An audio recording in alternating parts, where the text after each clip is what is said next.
그리고 이제 구독한 사람, 참여한 사람들이 이게 적게 검찰 이제 추산에서는 일단 10,000명, 그리고 많게 이제 기사에 따르면 26만 명 사람들이 이제 열이 받으니까 사실은 다 분노를 하고 있고, 신상 전원 공개해달라는 말도 있어요. 그러니까 이 운영자 말고 구매자 다 공개해라. 이 됩니까?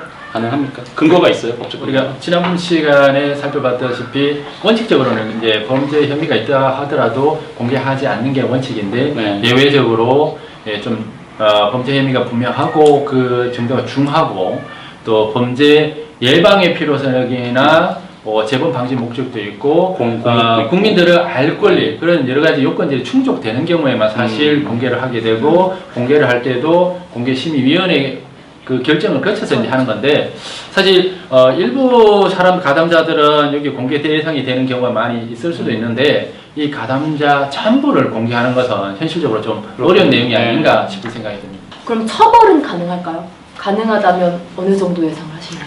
가능할까요? 처벌은 대부분 사람은 가능할 것 같은데, 여기도 사실 여러 가지 유형으로 여기 지금 가입을 가담을 했을 것 같거든요. 구체적으로 그 사람들이 이 사건과 관련해서 어떤 행위를 했는지에 따라서 요 처벌의 수위는 서로가 많이 달라질 것 같아요. 우리가 지금 이제 참여자라고 칭하고 있는데 개념이 다소 좀 혼선이 있는 것 같아서. 맞아요. 일단은 이제 두 가지의 내용인 것 같아요.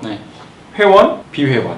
그러니까 지금 26만이라고 했을 때는 이제 이런 영상을 봤던 사람이 26만 명은 될 것이다.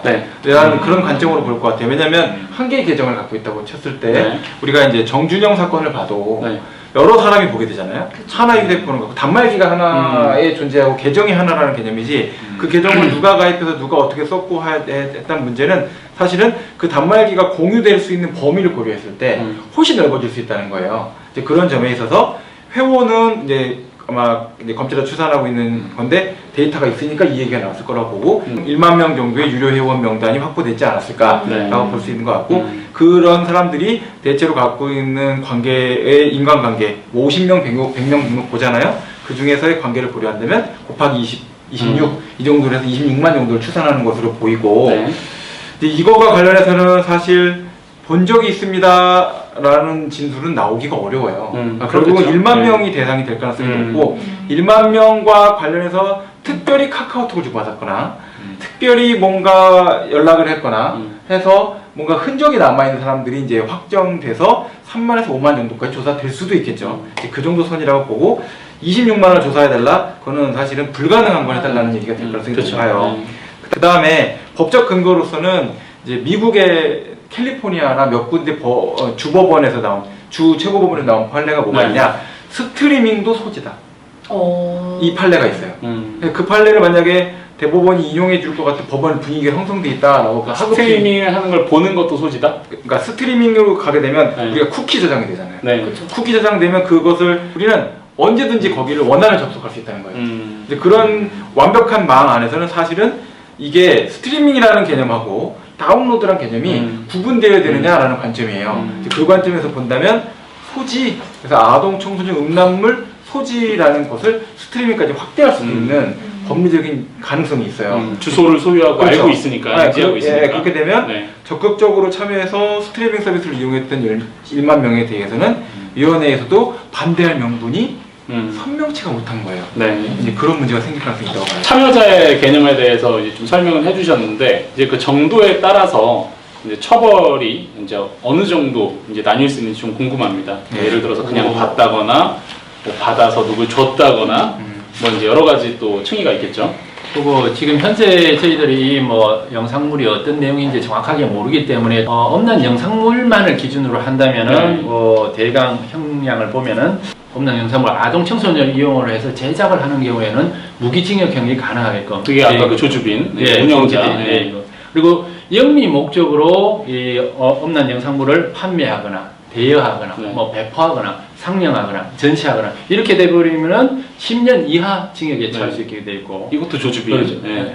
그리고 음란물을 단순하게 소지하는 네. 경우 소지하는 경우만 하더라도 1년 이하 징역에 처할 수 그리고 있도록 구매자. 돼 있어요. 네. 그렇게 판매자. 돼 있어요. 아, 그래서 이제 소지만. 제가 네. 단순히 나는 소지 이제 네. 방금 말씀하신 게 이제 보는 거와 관련해서 스트리밍 하는 것을 소지로 볼 수 있는지 여부 이제 문제가 되는데 단순하게만은 전혀 소지하지 않고 거기에 들어가서 보기만 했을 네. 뿐이다라고 네. 하면 경우에 따라서는 이게 처벌하는 게 좀 어렵지도 않을까 싶은 네. 그런 경우도 생길 수가 있어요. 일단은 아까 계속 말씀하시는 내용 중에서 재유포가 더 문제가 이제 막 될 것 같아요. 조주빈이 근데 본인이 운영하는 그 유료방 영상을 재유포하는 사람의 신상 정보를 인터넷에 공개하는 그 이야기 들으셨어요?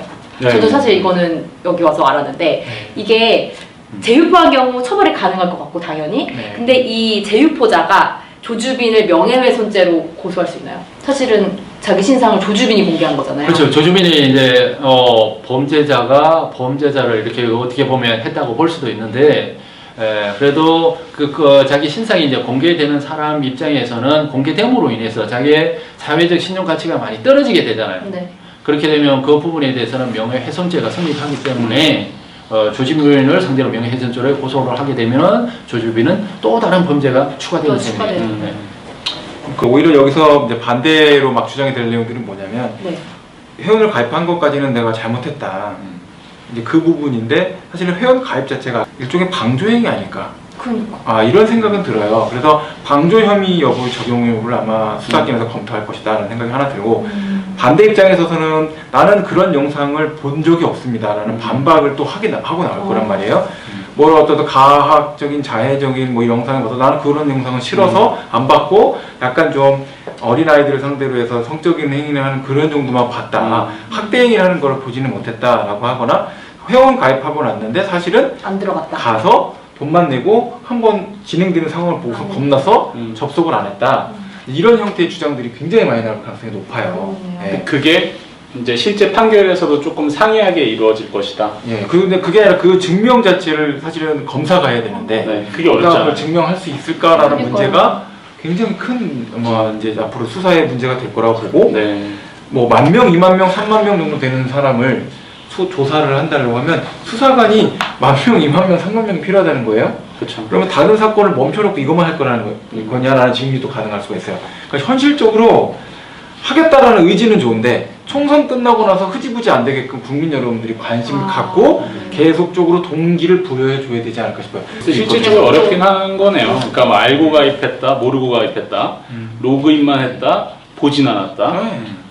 뭐 로그인을 해서 봤는데 아주 가벼운 것만 봤다, 한 번만 봤다. 그렇죠. 이 층위를 다 실제로 수사를 네. 통해서 볼 수 있을지 네. 이 부분은 사실은 좀 그런 거 유사하게 해서 문제는 이제 요즘 맞습니다. 네. 그 가입한 사람들 중에 많이 뭐 변명 비슷하게 하는 게 나는 실수로 가입했다. 네. 뭐 그런 방식으로 자기 변명을 하는 사람도 누가 뭐 많은데. 약관 다 보고 가입하냐, 뭐 이제 뭐 이런 식의. 그런데 뭐 제가 알기로는 이게 사실 이 N분방이나 박스방 이런 데 가입하는 게 쉽지는 않다고 그러더라고요. 여러 단계를 거쳐야 되기 때문에 실수로 가입할 수 있는 것은 전혀 아니기 때문에 그 사람들 가입 자체에 대해서는 분명한 의지가 있고 고의가 있어야만 가입을 가능하다고 이야기합니다. 그렇게 하면 통으로 볼 수는 있겠네요. 가입자 그렇죠. 전체를. 네. 네. 그리고 운영자들이 피해자의 신상 정보에 접근해서 이제 협박이나 이런 걸 통해서도 이제 그런 제작물을 만들어내고 그랬었는데 이 과정에서 사회복무요원이 정보를 제공했다고 하더라고요. 그러니까 이 요원들은 이제 어떻게 자신의 공무 집행하는 이 범위 내에서 접할 수 있는 이 정보를 다른 사람한테 이렇게 줘버리면 네. 이 공무상 비밀 누설죄라는 게 있거든요. 네. 그래서 제가 생각할 때는 이 공익요원이 그런 신상 정보를 준 것은 형법상의 공무상 비밀 누설죄에 해당되기 때문에 이 네. 조항에 의해서 처벌을 받을 수 있을 거로 보입니다. 네. 큰 건 사실 개인정보보호법 위반이에요. 개인정보보호법 위반으로 하면 이제 5년 이하 징역을 처벌하게 될 텐데 그 행위 자체에 대해서 이제 저는 사실 좀 더 우려되는 게 이게 사실 사회에 어떤 병폐가 또 하나 드러난 건데 개인 민감 정보를 사실 공익요원이 관리하고 있다는 자체가 비정상적인 상태에 이미 가 있다는 얘기예요. 왜냐면 이 사람들은 어떤 공직에 적합된 교육을 받고 온 것도 아니고 그냥 사회봉사 차원에서 군복무를 대체하려고 만든 사람들이에요. 근데 이 사람들이 공무원들이 해야 될 업무인 개인정보 관련된 관리 업무를 실제 수행하고 있다. 그거는 사실 그 조직 자체의 운영이 비정상적으로 운영되고 있다는 걸 보여주는 거거든요. 그러면 그 공익근무 요원이 내가 이 범죄에 가담한다는 걸 알고 고의성이 있었을 경우에는 더 세게 갈까요? 이거 분명히 알았을 거라고 봐요. 왜냐면 나이가 굉장히 어린 학생이고 주민등록상으로 이제 뭐 해당 인적사항 관련된 정보를 봤을 때 반복됐을 거 아니에요? 그 반복되는 정보 패턴이라는 게 있기 때문에 인지를 못했을 거라는 생각은 되진 않아요. 그리고 그 내용과 관련해서 제공되는 정보가 어떤 식으로 사용될 것이라는 것도 알렸을 거라고 보이고 이 사람이 의외로 제 생각에는 회원이거나 또는 실질적으로 이 업무의 핵심적인 인력이었을 가능성이 여기 이제 대가까지 있었던 게 이제 발견이 되면은 거의 뭐 더 분명히 그랬을 큰 거라고 이제 보이고 죄가 될 거고. 보통 제가 봤을 때는 이제 이 경우에는 어떤 것들이 있었을 거라고 보냐면 학생의 구체적인 인적사항이나 정보 같은 걸 공개 안 했는데 어떤 학교 다니는지 대충 그 정도만 알고 나서 필요한 개인정보를 다 조회하고 사진 정보까지 다 조회해 봐갖고 너 이거 맞지? 하니까 그 친구는 얼마나 무섭겠어요. 그렇죠. 그러니까 그 다음부터는 얘는 사실은 이제 지시하는 문제와 관련해서 이 사람들의 노예처럼 행동할 수밖에 없는 거예요. 왜냐면 나를 슈퍼바이징 하고 있는 것 같은 느낌이 들 거 아니에요. 그게 이 사람들의 약간 수법이더라고요. 그렇죠. 네. 그러니까 그것을 모르고서는 이용이 당했다라고 한다면 그 사람은 완벽한 거짓말을 한다라고밖에 해석이 안 되고 본질적으로 봤을 때는 이 여러 가지 문제의 중추에 들어가 있는 사람이다라고밖에 볼 수가 없어요. 제가 조금 보충을 하면 이 사람이 이 정보가 어떻게 다 활용되는지 다 알았어 라고 하면 그 정보를 이용해서 지금 현실적으로 벌어진 그 범죄에 같이 공범이 되거나 방조범이 될 수 있기 때문에 형량 자체는 엄청나게 차이가 날 같이 무기징역 받아야 되는 대상이 되는 거죠. 그럴 수도 있고 그냥 왜냐면 공고유실이 아니니까. 그렇죠. 네. 이 공익근무요원이 만약에 협조를 안 했다. 그랬다고 한다면 정상적으로 피해자를 섭외하고 이런 묶을 것들이 안 수 되죠. 있는 상태가 되기가 어렵잖아요. 무기징역형 구형을 하는 데 있어서의 그런 범죄의 공모자, 공동 정범으로 해석될 가능성이 상당히 존재한다라고 생각해요. 네. 네, 이번 회에서는 소위 엠번방 사건에 대해서 이제 참여자, 구독자의 일부, 이제 소비자이기도 한 이제 그들에 대한 이제 어떤 좀 법 집행이 가능한지 여기에 대해서 좀 구체적으로 알아봤고요. 한 가지만 말씀드려볼게요. 코로나 바이러스 생기니까 손 씻기 하지 말라고 해도 손 씻고 청결제 뿌리지 말라고 해도 열심히 뿌리고 마스크 하지 말라고 해도 마스크 하고 다니잖아요. 성폭력 범죄는 사실 기본적인 패턴은 인간의 자유결정을 억압하는 행위예요. 그래서 폭력이에요. 그래서 성폭력이라고 부르는 거거든요. 이거를 사회적 인식이 변화할 수 있는 계기로 삼지 않으면 비슷한 일은 계속 생길 거예요. 그러니까 이것을 창문을 열어서 공기를 환기하면 코로나 바이러스가 1% 밑으로 떨어져서 감염률이 떨어진다라고 하는 것처럼 사회 전체가 환기될 필요가 있는 거예요. 네. 네. 문화적인 전환을 갖는 그런 계기가 됐으면 좋겠습니다. 네, 좋습니다.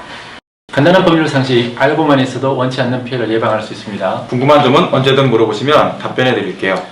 미리 알아두면 좋은 미리 좀 알려주지가 궁금하시다면 구독, 좋아요, 알림 설정은 사랑인 거 아시죠? 다음에 또 만나요.